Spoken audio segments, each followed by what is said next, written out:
The storm had left the small town coated in silver rain, the kind that made old roads glisten like polished steel. Jake Turner wiped the grease from his hands and leaned against the dented hood of the rust-red pickup truck he'd been fixing since morning. His garage wasn't much, just a converted barn with flickering lights, a stubborn heater, and shelves full of parts salvaged from cars nobody believed could be brought back to life. Jake was a single dad, raising his 8-year-old daughter, Lily, in the shadow of hardship. She was his light, the only reason he dragged himself out of bed at dawn and worked through aching nights. Life had beaten him up, left him broke, but never bitter. He smiled at Lily every morning, even if it meant hiding the weight of unpaid bills stuffed in the kitchen drawer. That morning, while Lily sat in the corner of the garage humming to herself and sketching with crayons, the sound of tires crunching on gravel pulled Jake's eyes toward the driveway. A sleek black Bentley rolled to a stop, its polished surface out of place among the rusted cars and mud-stained trucks. Jake frowned, straightening as the door swung open. Out stepped a woman in heels sharp enough to pierce the ground, her tailored suit hugging her with effortless authority. Her hair was pinned, her posture unshaken. It was Claire Whitmore, the Millionaire CEO whose name sat on the billboards of Whitmore Industries downtown. Jake blinked.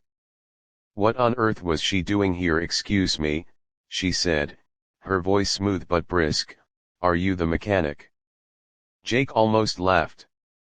His coveralls, grease-stained shirt, and the wrench in his hand answered that for him. But he just nodded. Depends. You here for an oil change or a miracle? Claire's lips twitched, almost a smile, though it didn't quite make it to her eyes. She gestured to her car. It died on me 3 miles back. I was told this is the only garage around. Jake circled the Bentley, whistling low. This car costs more than my entire shop. You're trusting me with it? She raised an eyebrow. Do I have another choice? Lily peeked out from behind the workbench, her little hands smudged with crayon colors. Daddy can fix anything, she announced, her voice small but confident. Claire turned. For the first time, the ice in her expression cracked. She crouched slightly, softening her tone. Is that so? Lily nodded, smiling. And he smiles better when people believe in him. Jake froze, his wrench slipping just slightly. He glanced at his daughter, surprised. Lily rarely spoke to strangers. Claire straightened, her gaze lingering on Jake longer than it should have. Then I suppose I'll believe in him. Hours stretched into evening. Jake worked under the hood while Claire sat stiffly on a folding chair, scrolling her phone between impatient sighs. Lily, curious as ever, edged closer to her. Are you famous? Lily asked. Claire chuckled lightly. Not really. Just, busy. Busy is lonely, Lily replied, with the blunt honesty only children had. My dad's busy too, but he always makes time for me. Claire hesitated. She looked at Jake, his broad shoulders hunched under dim light, his hands steady despite exhaustion. There was something about the man. Not just the way he worked with precision, but the way he hummed softly now and then, knowing Lily listened. When Jake finally wiped his hands and shut the hood, he looked up to find Claire staring not at the car, but at him. All fixed, he said. Though I'd recommend a proper service soon. These things don't like being ignored. Neither do people, Lily piped up. Jake gave her a look, but Claire smiled an honest, fragile smile that surprised even her. Over the weeks, fate, or maybe coincidence, kept pulling them together. Claire's car broke down again. Then, she found excuses to stop by the garage, claiming she needed a quick tune-up or a check-up on the brakes. Jake wasn't blind, he knew a Bentley didn't break down that often. Lily adored her. She would tug on Jake's sleeve and whisper, "Dad, she makes you smile again," every time Claire walked in. Jake tried to resist it. He wasn't her kind of man.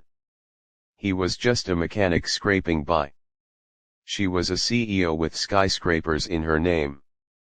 Different worlds, different lives.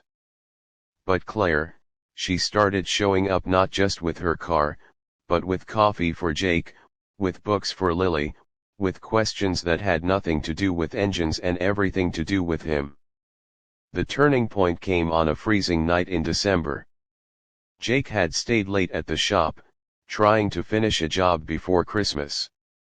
The heater sputtered and finally died, leaving the room cold enough for his breath to fog. Lily wrapped herself in his jacket, but her small frame shivered. Then headlights swept across the garage, and the Bentley rolled in again.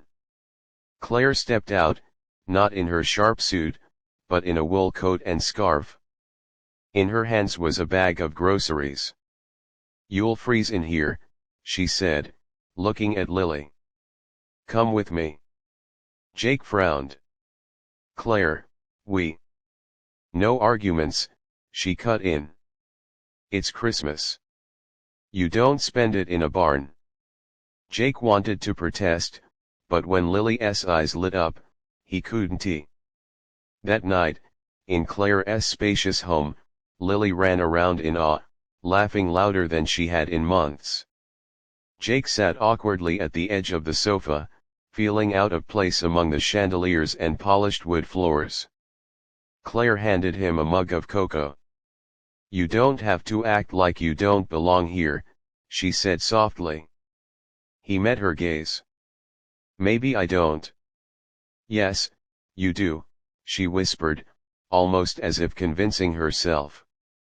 The night stretched into something more, a family dinner they never planned, laughter spilling where silence used to be. Lily fell asleep curled on the couch, her hand wrapped around Claire's. Jake saw it then, clearer than anything. Claire wasn't just helping them. She needed them.